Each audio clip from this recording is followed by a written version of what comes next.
All right, here we go. Good morning, everyone. Hopefully you can hear me okay. I think I got the audio switched over, right? Let's see. I need to turn this one off. Okay, that's better. Okay, so good morning. I hope you can hear me all right. I'm coming to you live now over Twitch, as I usually do. This is my graphic novel class, ENGL 386 at the University of Mary Washington, and I am the professor, Zach Whalen, and I am coming to you from a very new, well, not very new, but a new teaching location, which is the same location except I'm standing up. So I stand before you now on this live stream. I don't know if you're going to be able to tell any difference, except maybe I might kind of, be able to bounce around a little bit more. But basically, that was actually my goal. Is that I felt kind of like trapped behind my desk when I was sitting down, and my knees they hurt if I sit too long. So I thought this would be a good thing to kind of get myself up and moving. It probably doesn't look that much different to you, but it's very different for me. So I'm glad to be here on this slightly chilly but very nice morning. I haven't been able to get outside yet because I've been getting ready for class today, but I'm very proud of this desk I built. I don't know. I'll give you all a tour at some point, I guess. You probably don't care, but I'm proud of it. So I built it over the last couple weekends. It's pine. It's not fancy, but I like it a lot. It's a convertible, so I can actually switch it to sitting mode if I want. It's not like motorized or anything, so I can, that's how the fancy ones are, and you can push a button to go up and down. This one I have to actually slide some pegs out, and then I can lower it and raise it. But I, overall very, very happy with it. So today, a couple things going on, and the first I want to get out of the way is, sorry about the submission page in Canvas. I'm not sure why, but I had set the original proposal submissions to be a group assignment, but when you do that in Canvas, you have to say which group set to use, and I gave it the wrong group set. So it was confused, and so many of you were confused as well, and you were unable to submit it to that assignment page because it was saying that you had already submitted it once, and obviously that's going to be confusing. So I think I've got it right now. So please, as this announcement here tells you to do, it says click on that and go here and resubmit, or if you haven't submitted yet, submit here. But if you already submitted on the other one, please submit here as well, so that we can, so that I can see them all in one place. But ultimately, I'm pretty sure I will be able to find them if you have submitted it anywhere on campus. So please do that. Also, I think it was the Justice League asked if they could submit theirs by Wednesday. I don't think I replied to you yet, but yes, you can. That's totally fine. As I said in explaining the confusion about the due dates, that if you needed a little bit more time, that's fine. Just please ask. So you did, and that's fine. So go ahead and do that. In fact, I'm going to be talking a bit about how to make a webcomic today, and even if you've already submitted your proposal, you might see some things here that give you a different way to think about your workflow. And so if you have already submitted it, you might still want to revise that workflow. You don't have to resubmit the proposal. I'm just saying that this idea of how you make your comic is something that's going to continue to evolve for every group, I think, especially once you actually start trying to do it, because you may find that certain things don't go as smoothly as you think, and that's often the process, or often the discovery that students make. So hang on, just moving my headphones. Okay, so I have hooks underneath. Oh, dang it. I need a better hook. I was going to say I have hooks underneath this desk for stuff that I normally need access to, like my microphone and my headphones, but that hook is clearly not good enough for my headphones, so I will get a better hook. All right, so the agenda for today, what I'd like to do is talk a bit about how to make a webcomic, and you can kind of see from the tabs here on my browser maybe, but the idea is that I want to give you some pointers about specific parts of the process you may not have thought that much about yet. Maybe you already have, and this is just kind of redundant, but I think for many people this will be helpful. That's why I'm doing it. So let me see. I need to kind of adjust a few things here in my OBS settings. So the live stream chat channel is up here. I'm just trying to kind of optimize these windows a bit so that, actually, you know what, I'm going to switch into a different mode entirely in a moment, so it doesn't matter if that one's a little small. Sorry, I'm always tweaking these little windows.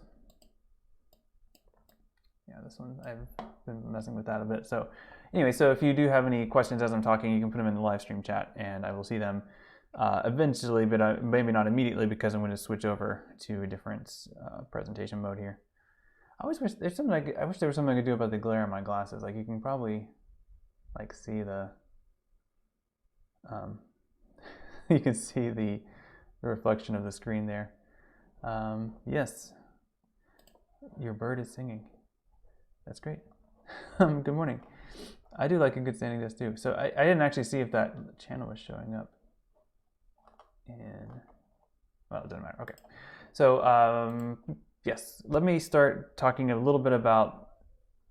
Well, I have a slideshow, so let me take you through the slideshow. In fact, I'm going to go ahead and let me start this over again. Whoa, nope, I didn't want to do that. I wanted to go here to this beginning, and I'm going to share this link in. Actually, I'll just share this link. This will give you access to this slideshow if you want to look at it, and also again. Okay, I think this is only added. Sorry, let me make sure these are. Good. Okay. Copy link done. Okay. Good. So this is sorry. This is a slideshow that has a lot of links in it. So that's why I want you to have it. Slideshow I am about to go through. So I'm going to go through this and give you some pointers about webcomic stuff and parts of the process. Also, we want to talk about chapters 9 and 10 of Watchmen if we can, or I want to. But I think I will probably just sort of give you a few pointers about them. I think a lot of my time will be taken up with the webcomic stuff, and then I'll be meeting with different groups of you Wednesday and Friday. And if you look at the schedule, it actually says to finish Watchmen Wednesday. But I think all of you that are meeting face-to-face probably want to have a chance to talk about it face-to-face. So we'll just do Watchmen this week and then start the next book next week. And I don't remember where that is off the top of my head. So I need to revisit the schedule a bit. But I'll talk about chapters 9 and 10 a little bit right now, just to give you, after the webcomic stuff, just to give you some pointers and things to look for. And then we will basically wrap up Watchmen Wednesday and Friday. Kind of two different versions of that similar conversation probably. Okay, so let's talk about webcomics. That's what you're making, and this isn't really a complete how-to. This is just some tips about 3 parts of the process that I have some suggestions for. I will do another one of these slideshows or like how-tos, or maybe I might just record it as a video for some other parts of the process that you probably haven't thought much about yet, like working with Comic Easel, the WordPress plugin that works on comics.merrywashacomics.net. That's kind of a whole tutorial of its own, so I'm going to probably do that as a standalone video. But this is what I have today. I want to give you some thoughts about writing. Because many of you are probably delegated, you've already worked out your delegation, and you might be the writer. So if you're the writer, here's some tips for you. This right here, this is actually a script. I think this is, oh yeah. So this is a script from Watchmen. I literally just Googled like Watchmen, Alan Moore's script. Different comic writers have different preferences and practices. I'm not sure what the highlighting here means in terms of the schema, but you can see this is Alan Moore being very, very detailed about what he wants to be in each panel. So this is his style, and when we look at, that means that when we look at Watchmen, we are looking at Dave Gibbons' artwork, but he's very much attempting to fulfill Alan Moore's vision for these comics. Like he has a very specific idea, even down to the layout and which panels have which thing in them. So yeah, that's what that is. Okay, so here's some tips for writing. If you are the writer, I recommend actually sketching a thumbnail, even if you're the writer, just so you can understand how many panels there are going to be, kind of what their general rhythm is.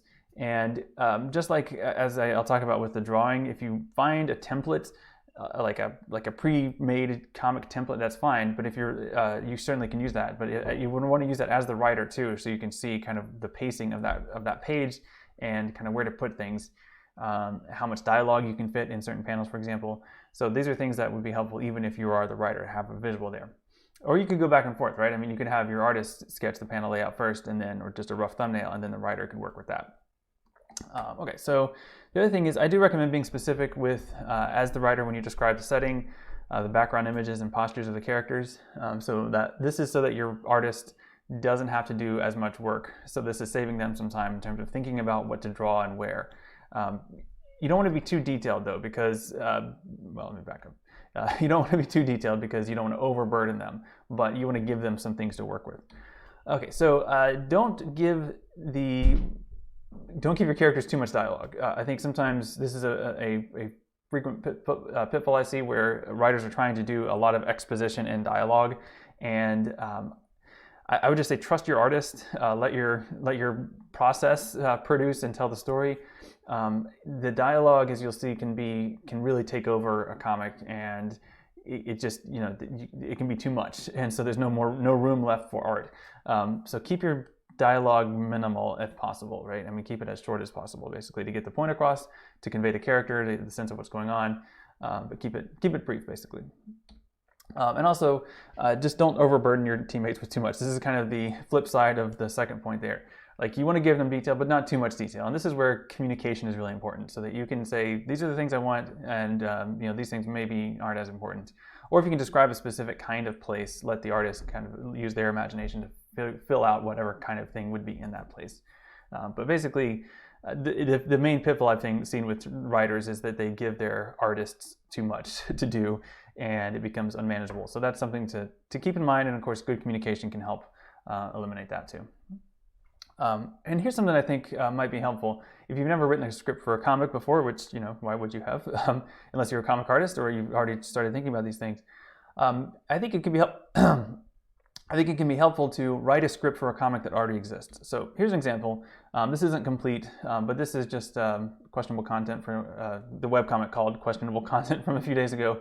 And so there are certainly more details I could have added here, but you see I've said Renee is arriving. This is Renee here talking as she opens the door. She's arriving home and is opening the door of the apartment, focuses on Renee. Brune is the other character, and she's off panel. So then I literally just each character and what they say. This is based on like how a screenplay script would look. So there's like for each panel, there's a description of what should be in that panel, and then the dialogue, and it's short. Notice how this is a pretty typical example of Jeff Jock's comics, right? I mean, it's not particularly dynamic or experimental in terms of the panel layout, but it's all about this conversation, this kind of jokey conversation between these two characters as they're getting to know each other. And they're roommates basically, and they are starting to be friends as well. That's kind of what's going on in this particular relationship in Questionable Content. And but you can still see even here in this first panel, we kind of have the establishing Renee coming home, and then here when we have this kind of epiphany that Renee has, it kind of closes it up. There's a more close-up focus on just her, which is Brune. You don't have to. So there's different subtle things that Jeff Jock is doing to kind of make the scene more interesting than just two people standing next to each other, facing each other, talk, right? I mean, the camera, we can imagine the camera moving around. We can sort of imagine them walking through the apartment as they're having this conversation.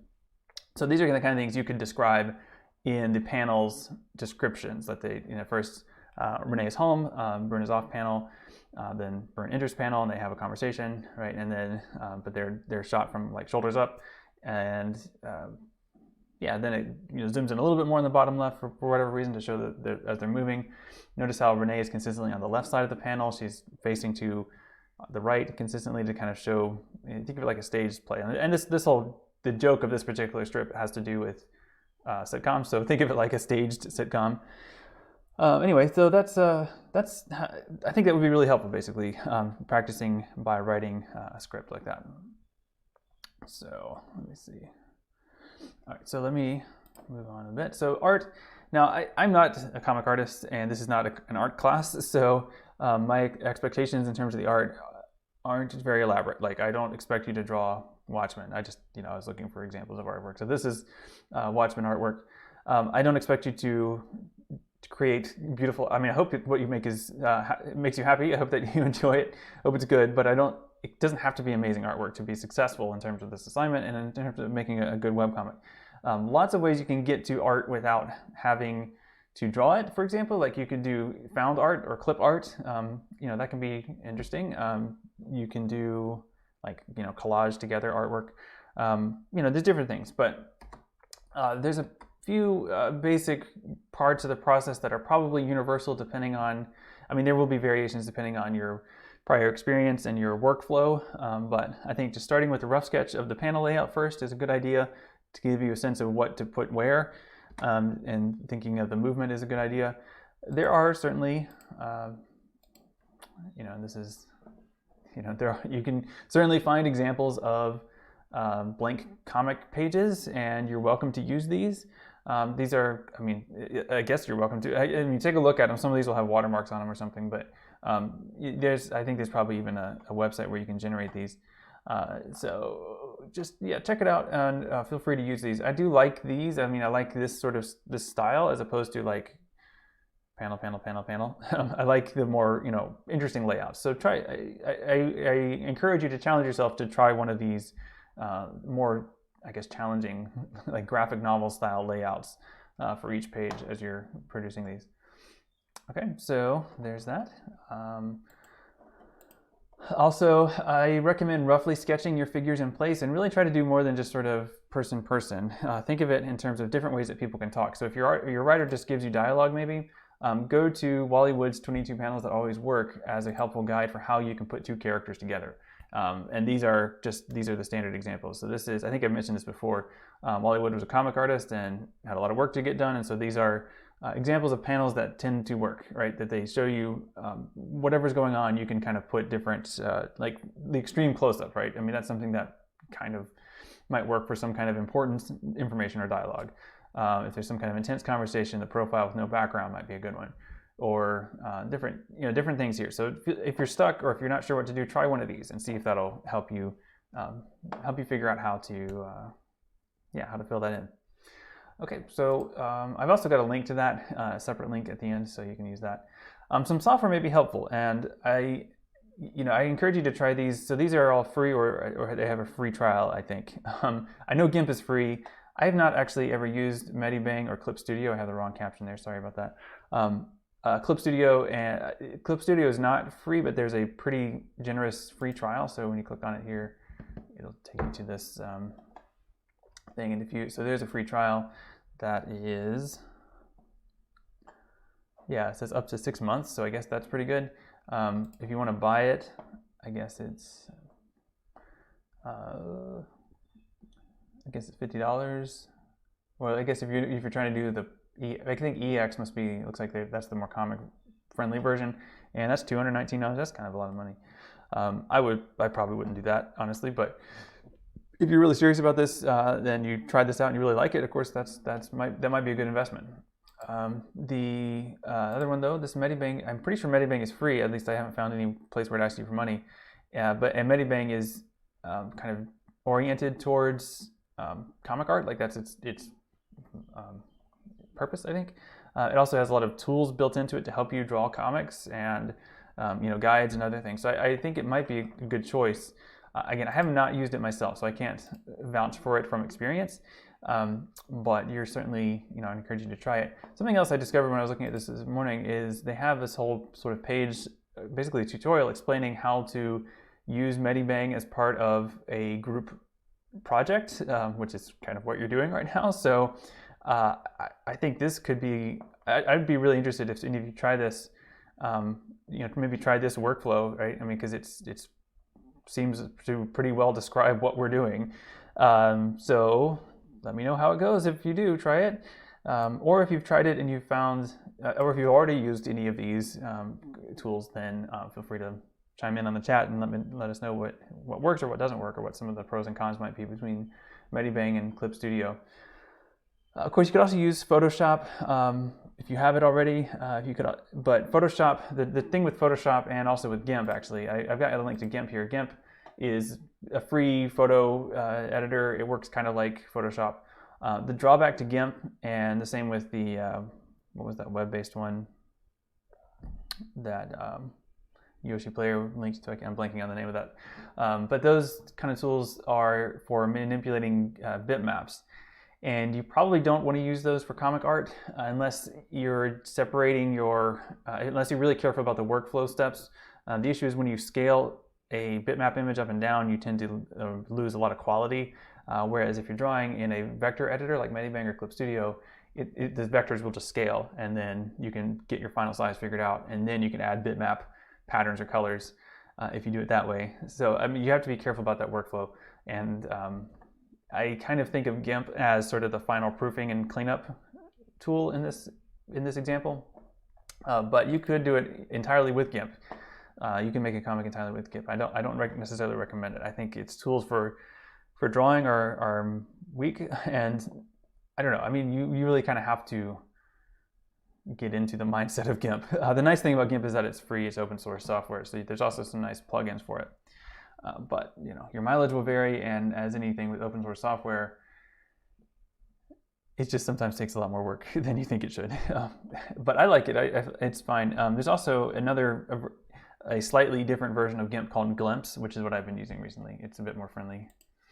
Okay, so let's talk about lettering. Lettering is something that I think tends to be an afterthought, and I want to make sure that it's not an afterthought. Decently done with lettering can go a long way to making your comic clear and easy to read and understand. And I really encourage you to spend some time on that and have a person who's definitely the person in charge of lettering.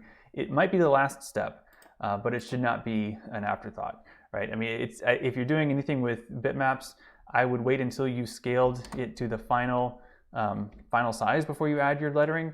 But in any case, you probably want to do the artwork first and then figure out where the bubbles can fit around people. All that said, make sure that it's something you think about, and here's some things you can think about. Definitely use a lettering font, right? A comic lettering font is going to be different than a normal font. Like this is Arial, I think. You don't want to use Arial or like Times New Roman. You also do not want to use Comic Sans. Despite the name, Comic Sans is not a comic lettering font.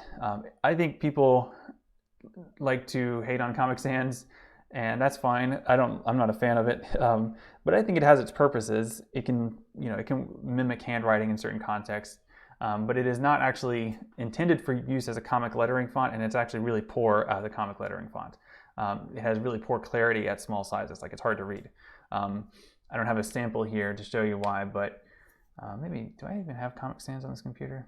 I probably don't, but the issues are that the capital I is too wide on a Comic Sans, on the uppercase font for Comic Sans. The capital C leans too far over, and so the kerning is really hard to get right. So I don't recommend Comic Sans at all. But there are some good examples that I'll show you in the next couple slides. So if you're working with a bitmap editor, like I just said, make sure you add your fonts after scaling, because if you scale fonts that are handwritten, if you scale fonts that are meant to look like handwriting, you're going to lose a lot of clarity. Like they're going to get really gummed up and cruddy looking. So don't do that until the last step if you're using a bitmap editor. Okay, so Nate Picos has a website here. Nate Picos is a comic letterer and has produced this. I misspelled his name. I will fix that later. This is Nate Picos. So he also has this company where I think he's the only person at this company. Maybe it is a company, but he sells comic fonts, and that's what you can. I'll link to some of these here. But this is a lot of really useful tips for doing better lettering, and I really recommend you read these. These are like infographics, basically, so you can kind of go through just basic, principles, right? And these are things that you probably have not noticed about comics. These are things that if they are done right, you shouldn't notice. If you are noticing the lettering, there needs to be a really good reason why. In other words, the lettering should be the classic typographer cliche is that it's a crystal goblet, meaning like it's a beautiful thing, but it lets you focus on what's in, like the beautiful glass of wine. So that's the kind of thing that the crystal goblet of comic lettering is. That it should work, it should look nice if you notice it, but you're not meant to notice it. You're meant to notice the characters and what they're saying. And that doesn't just happen automatically. It's not just like typing in the dialogue and you're done. Some of these get really detailed, but a couple just to kind of illustrate the kind of thing you might not have ever noticed is this one here, right? So the capital I needs to be different depending on the context, right? So this is the incorrect one. I haven't been inside the secret room, but I intend to find out what's in there. And I mean, I could read that obviously, but if you'll notice, it's a lot easier to read actually the one on the left, right? So the capital I, when it's part of a word, is just the straight up and down bar. When the capital I is the word I, as in the personal pronoun, it's I with the serifs on the top and the bottom. So that's a distinction that a comic lettering font can do.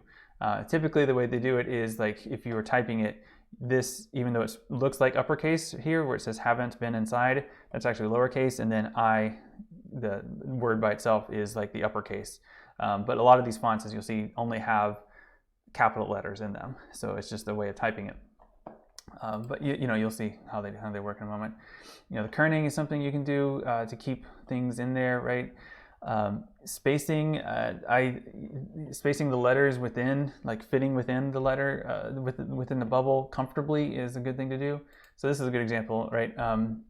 It's kind of hard to see here. It's not huge, but you can see how the one on the top left looks crowded. The one in the middle looks okay, right? The negative space inside of a bubble can be significant, or it can lead to different ways of hearing the dialogue. Think of, there's a moment in Watchmen where Rorschach visits Happy Harry's. He visits the bar, and the bartender says, like, please don't kill anybody. And as he's saying that, it's like small text inside of a bigger empty balloon. So it makes it sound quieter. And that might be something you do on purpose, but you have to really know what you're doing to do that on purpose. So anyway, all these are great. So if you are the letterer, make sure you read all of these, and they're short and easy to apply. Short lessons that are easy to apply. All right, so let's see. So there are quite a few comic fonts that are available here on Blambot. Let me go back to the site briefly, and they are. I think basically that's the business here, that they sell these. Now, some of these are free. Many of them are not. So some of the better ones are they ask a price for them, and you can see how you would want to, different licenses basically you're purchasing if you wanted to buy one of these. Now, they also make a number of these available for free. I think this one's free. No, it's not. And it used to be on the site they used to have it so you could search by just the free ones, like these lists here, right? They give you ways you can find different types of fonts, but they used to have a free category, but they've taken it off. I think because that's probably what people were going straight to the free ones and kind of not spending time deciding to buy one of these. That might be a little bit of money, and that's their income. So I went through and I found a bunch that are free, and I've got links to them here. So these are their thumbnails, and you can see how they look. And you can see, just I think by looking at the array of fonts here, that they have like the style of a font can do a lot to set the tone of the comic. And you can see the names of them here kind of suggest a tone, but you could also use them different ways, I think.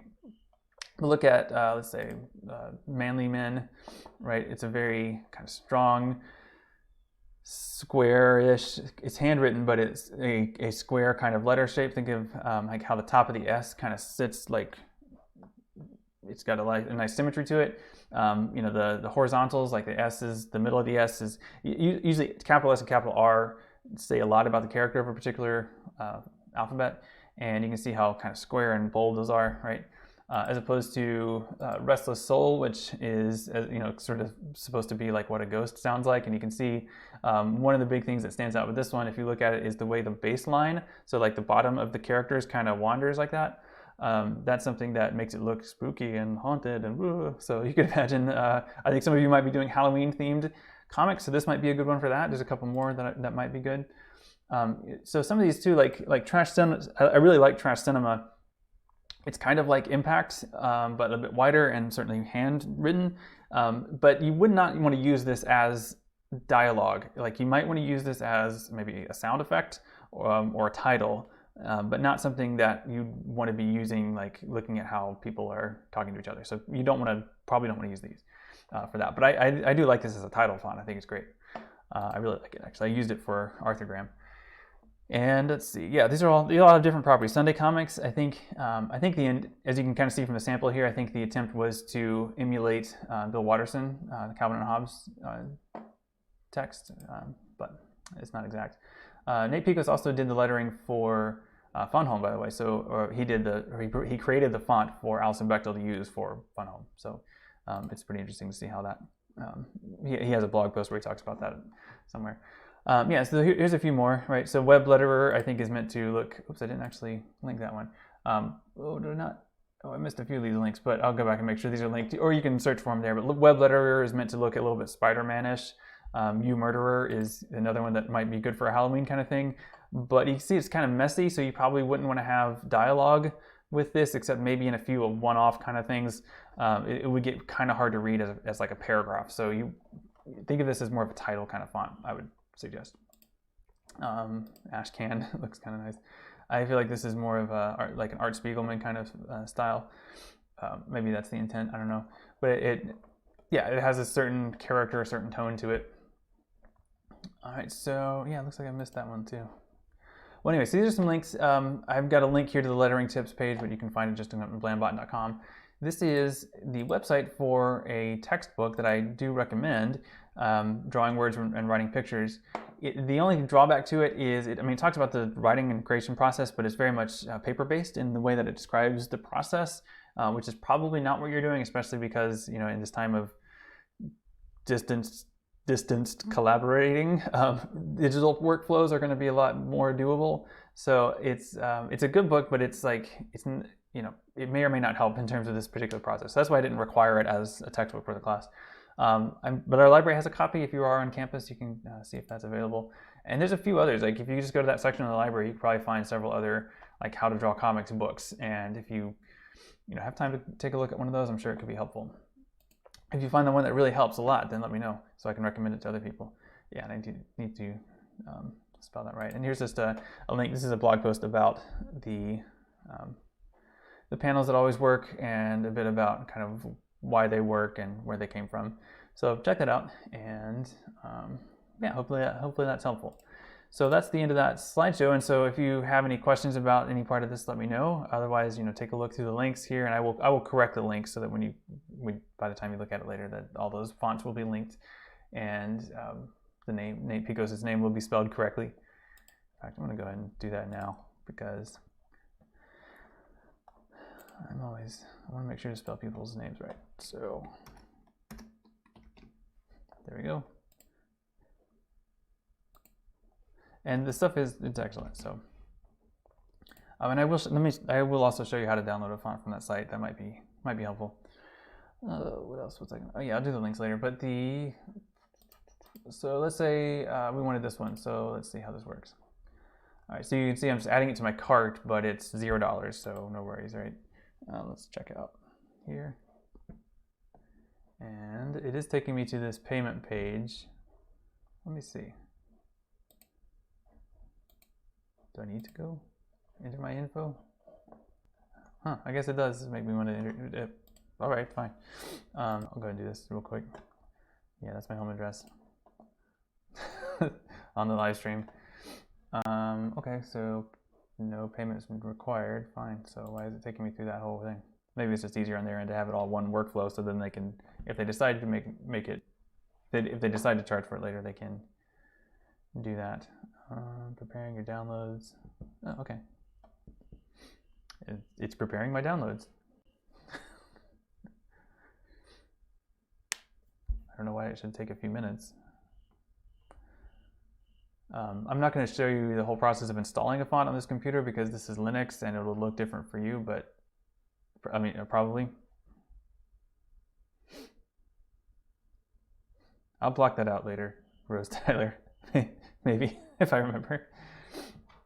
It's not hard to find my home address.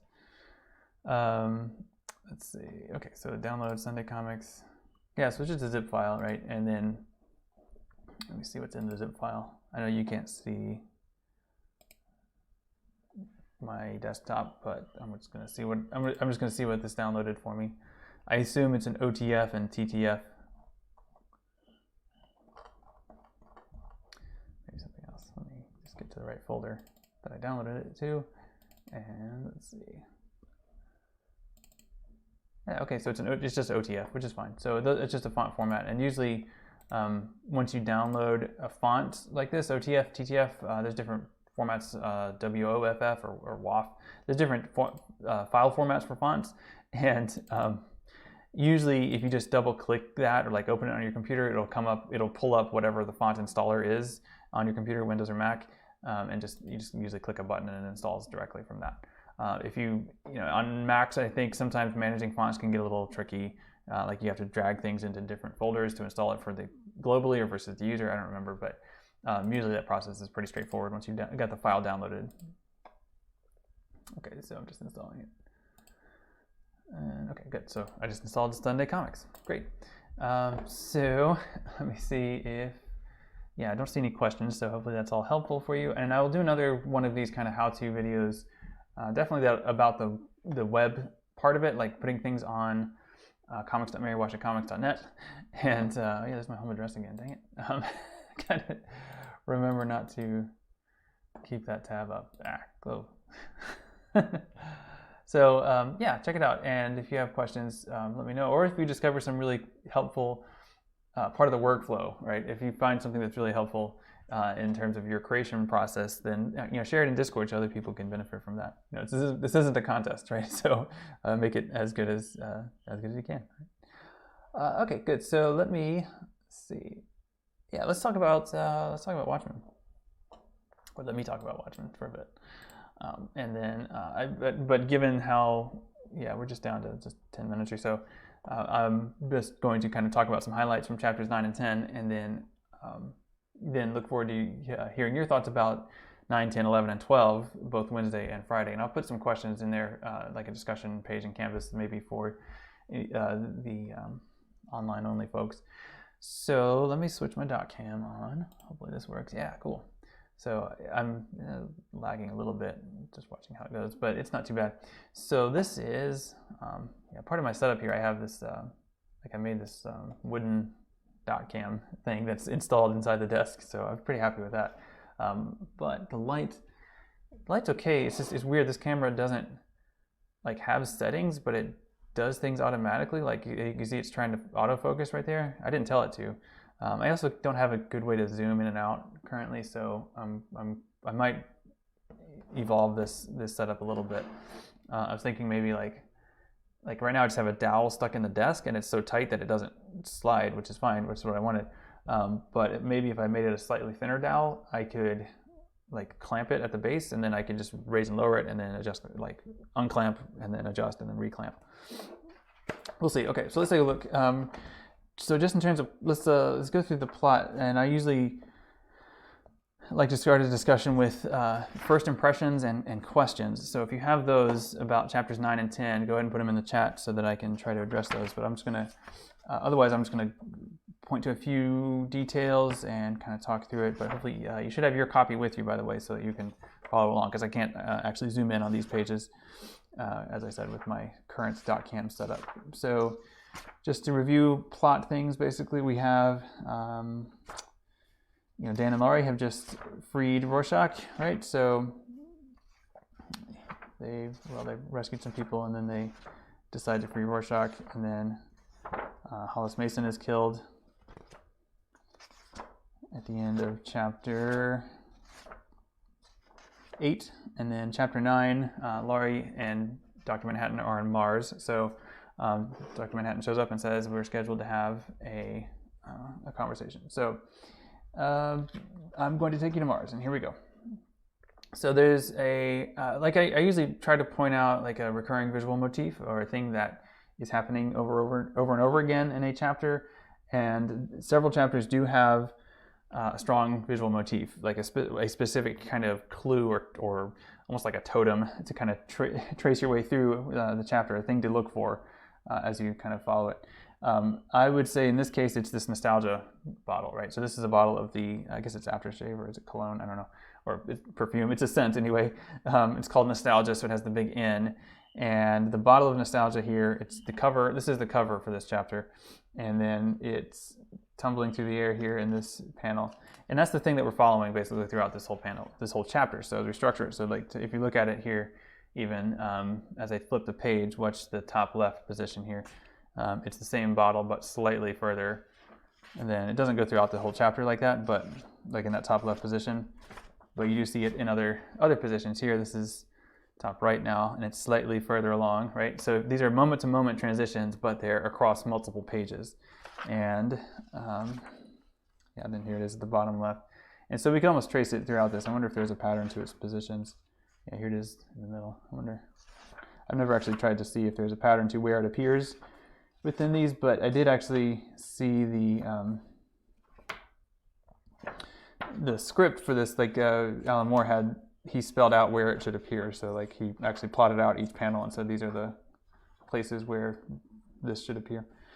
Okay, so in terms of plot, right? So the big thing that happens here I'm out of line there.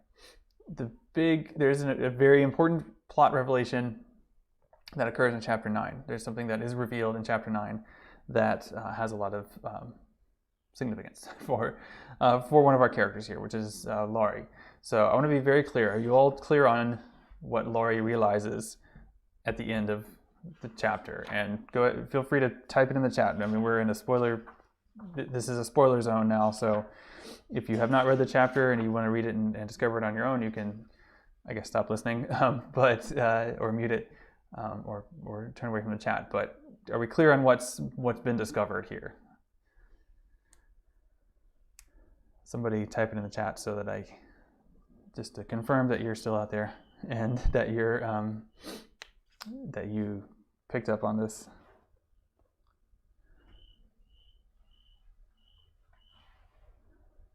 And it's happening on this page right here. So, okay, yes. So you're saying yes. Okay, so that you're confirming that this is what's going on. Yeah. So I can't zoom in on it, but what's happening throughout this chapter is Laurie is recalling different memories. Right? She's thinking back on her earliest memories, and several specific memories crop up as a result. So this is kind of almost like the psychotherapy technique of recalling repressed memories, right? But the thing that she gradually puts together here is that the comedian is her father. Eddie Blake is her father. And you can see it kind of coming together on this panel here. Different pieces of dialogue that are from earlier events that were recalled earlier, kind of being stuck together into this panel where now we're saying only once. What do you think I am? Old friend's daughter. What do you think? His. And so we see the word daughter there, right? And then she puts it together finally and says the word daughter, and that's when she starts throwing the bottle, right? So she throws the bottle at Dr. Manhattan's crystal fortress, and it shatters and everything falls apart. So this bottle of perfume that we've been following, right, as it's been tumbling through the air, it doesn't leave her hands until here. So this is a callback to chapter 4, where Dr. Manhattan's sense of time led him to see events that hadn't happened yet as though they were already happening. And we see kind of this happening here, where we've got this image of the nostalgia bottle kind of on its way from the very beginning. And we kind of, even though she hasn't thrown it yet, we see it here. But I think this does a couple of things. First of all, it connects us to Dr. Manhattan's way of seeing this kind of scene, but it also has the sense of inevitability. Like, this bottle of perfume is already on its way when we start the chapter. It's just on its way in the future, right? It's in a time that hasn't happened yet, but it's already on its way in that future. And that's the way Dr. Manhattan would see it. But it also gives us that sense of inevitability. Like, this is something that's going to happen. This is something that is in Laurie that is going to come out somehow, and this is how it comes out. When it does, it brings everything down, crashes, and here, of course, is the smiley face. That is a real, like, there's actually a crater on Mars that looks like a smiley face, and that's what this is referencing here. If somebody doesn't mind, if you could Google that and find that. I don't have a picture right now, but if you have your computer, I assume you're watching this on your computer or whatever, see if you can find that, because that might be an interesting thing to put. Just put it in the live stream chat or one of the Discord channels if you do find it. The smiley face crater. Then the significant thing then is that Laurie's epiphany here leads Dr. Manhattan to decide, well, I guess humanity is worth saving after all. Oh, there you go. Thank you, Yoshi Player. It looks pretty good, right? I mean, it looks like kind of like a smiley face. It's kind of a messed up smiley face. It doesn't look as good as the one in the comic, right? But it is. You can see that this was the idea that Dave Gibbons was basing the artwork here on. Even the kind of craters nearby. Right. So I think there are a number of questions to ask about this, and I think maybe I will save those until I can talk to you all in person about this. But I think one thing to think about is, we get these really intimate portraits of a lot of the characters here in this book, and their sense of action, or the sense of what can be done and what should be done. And that's the kind of central moral choice. The central moral choices in this book revolve around what should you do with power. And I pose it that way because there is a question, I think, that kind of lingers in my mind about this book, which is what about Laurie? What is her contribution to this? And if her contribution is that she convinces Dr. Manhattan to come back to Earth, how do we think of that kind of action or that kind of agency compared with, Dr. Manhattan's or Dan's or even Rorschach's? It's a different kind of agency that depends on someone else, and that kind of agency.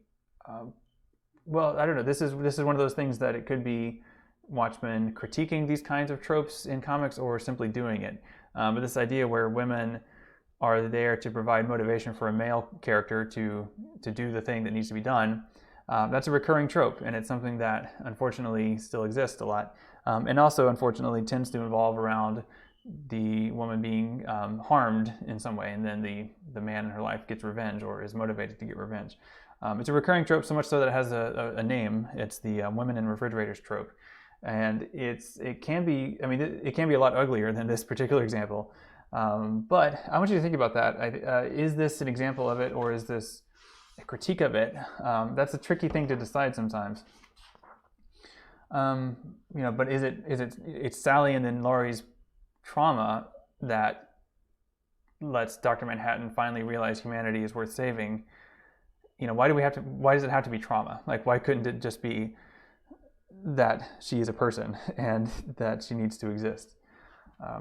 So I don't know. I mean, that's a question for Dr. Manhattan, and also a question for Alan Moore, who created the character. So we'll think about that, and maybe I'm interested in your thoughts about that. Just to kind of, so there's a lot going on in chapter 10. Again, I think I will save some of this for discussion throughout the week, but the recurring visual trope in chapter 10 is, as the title tells us, two riders were approaching. So, I mean, that's the trope, right? That's the thing to look for, is two riders, and you see it over and over again once you know to look for it. So on our cover here, we've got A1 and A2 incoming 256 SAC confirmed. This is Air Force One and Air Force Two.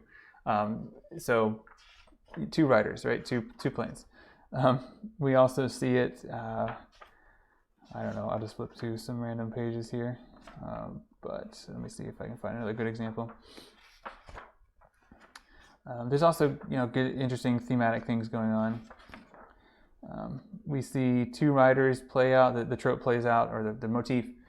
This is the Black Freighter text, and the captain has arrived, and he has then, as he's on the beach trying to figure out what to do, two riders approach on horses, and he makes a bad decision about them.